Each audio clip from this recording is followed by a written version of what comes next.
kwa ajili ya tukio hili, kwa sababu ni jambo kubwa la kujivunia. Tobeye kwa miaka kadhaa iliyopita kimsingi tumekuwa ni gumzo sana, lakini kwa sasa hivi tumeanza kujitafuta na niseme tumeanza kujipata. Si kazi nyepesi. Nadhani tumesikia kwamba kwa matokeo ya kidato cha pili walikuwa na 91% ya ufaulu, kazi ambayo haikuwa nyepesi, lakini kwa kidato cha 4 100%. Kwa hiyo tuna kila sababu ya kuwapongeza na kuwa na siku kama hii ya leo.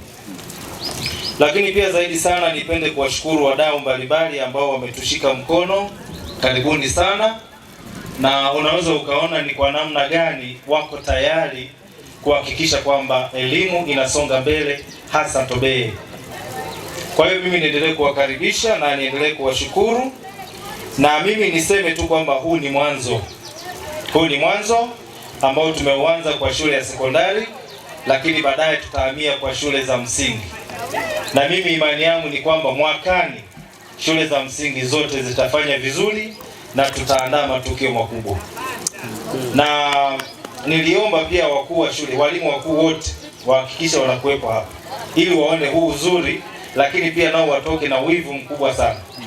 Na tumeshajipanga kwamba kuanzia mwakani tutatengeneza mazingira ambayo yatatuwezesha kuwa na shughuli kubwa ya kata nzima.